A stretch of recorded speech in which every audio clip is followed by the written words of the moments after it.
Hi friends, samosa வீட்டில் இருந்து எப்படி செய்யலான்னு பார்க்கலாம் வாங்க. அதுக்கு ஃபஸ்ட்டு என்னென்ன பண்ணணுங்கிறத பார்க்கலாம். ஃபஸ்ட்டு கோதுமை மாவு எடுத்திருக்கேன். அதில் தேவையான அளவு உப்பு சேர்த்துக்கலாம். அப்புறம் 100 ml ஒரு பால் சேர்த்துக்கலாம். நான் சோடா சேர்க்க மாட்டேன். அதுக்கு பதிலாக எப்போவுமே மாவு பிணைகிறதுக்கு அதுக்கு பதிலாக சாஃப்டாக இருக்கிறதுக்காக எப்பவும் பால் தான் சேர்ப்பேன். நமக்கும் சரி நம்ம ஃபேமிலி மெம்பர்ஸ்க்கும் சரி சோடா நல்லதில்லை. முடிஞ்ச அளவு சோடாவை அவாய்ட் பண்ணிக்கோங்க. 1 டம்ளர் பால் சேர்த்துருக்கேன். இதை நல்லா லைட்டாக பிசைஞ்சு விட்டுக்கலாம். அதுக்கப்புறம் சுடு தண்ணி எடுத்துக்கலாம்.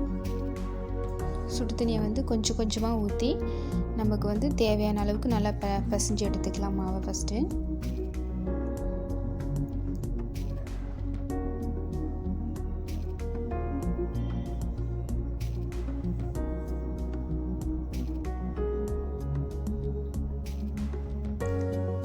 தேவைக்கேற்ப கொஞ்சம் கொஞ்சமாக நல்லா பிணைஞ்சி இந்த மாதிரி எடுத்து வச்சுக்கலாம். பிணைஞ்சதுக்கப்புறம் மேலே நான் எண்ணெய் தேய்ச்சி வச்சுருக்கேன்.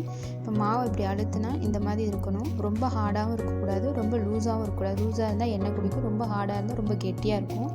இந்த பதத்தில் இருந்தால் போதுமானது. இப்போ இது அரை மணி நேரம் நல்லா ஊற வச்சு எடுத்துக்கலாம்.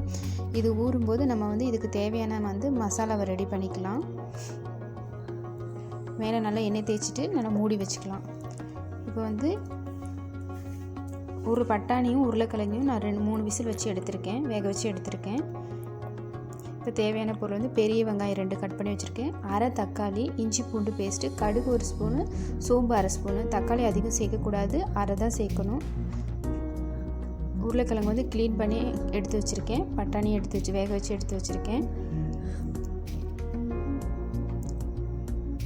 கருவேப்பிலை, கொத்தமல்லி தழை. இப்போ ஒரு கடாயில் 2 ஸ்பூன் எண்ணெய் ஊற்றிக்கலாம். அது கூட கடுகு சோம்பையும் போட்டு கடுகு பொரிஞ்சதையும் கருவேப்பிலை சேர்த்துக்கலாம்.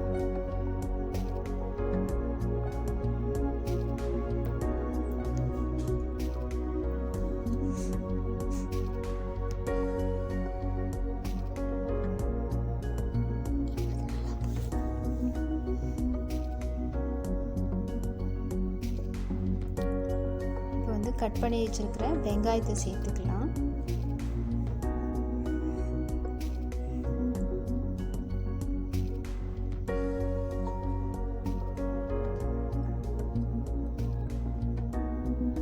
வெங்காயத்தை நல்லா வதக்கி எடுத்துக்கலாம்.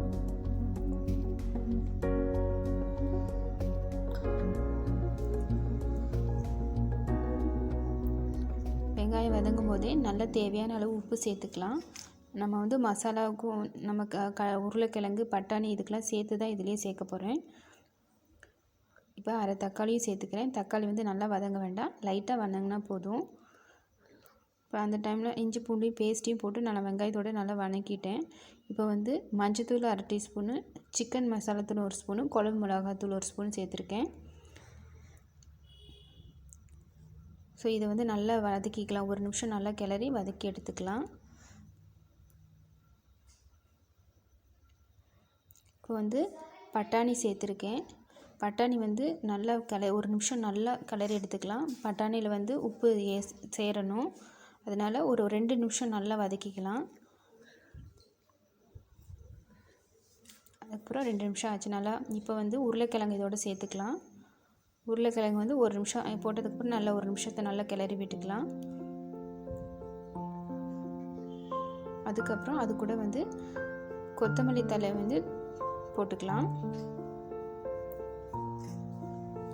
அதை நல்லா கிளறி விட்டுக்கலாம்.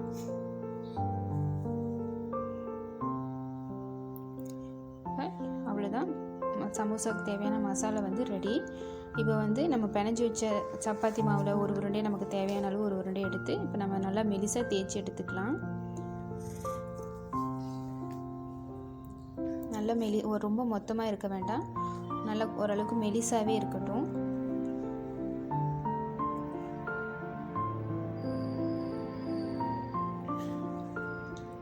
இதை பாதியாக கட் பண்ணி எடுத்துக்கலாம். இப்போ இந்த மாதிரி மடக்கி மடக்கி இது கீழே உள்ளதை நல்லா ஓட்டையெல்லாம் அப்படி அமுத்தி விட்டால் அடைஞ்சிரும்.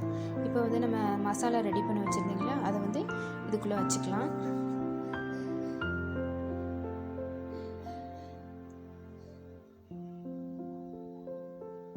இப்போ மேலே உள்ளதை நல்லா ஜாயின் பண்ணிக்கலாம்.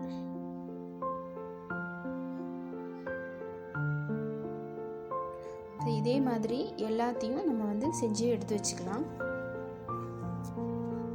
ஒரு கடாயில் நல்லா எண்ணெய் ஊற்றி சூடு பண்ணி வச்சுருக்கேன். இப்போ இதெல்லாம் எல்லாத்தையும் போட்டு நம்ம போட்டுக்கலாம். எண்ணெயில் போட்டு பொரிச்சு எடுத்துக்கலாம்.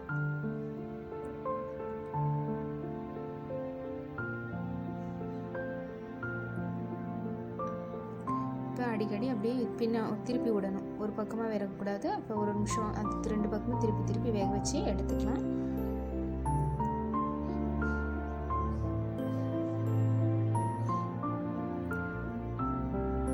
அவ்வளோதான் friends, samosa ready. So video பிடிச்சிருந்தால் லைக் பண்ணுங்கள், சப்ஸ்கிரைப் பண்ணுங்கள், ஷேர் பண்ணுங்கள். பாய்.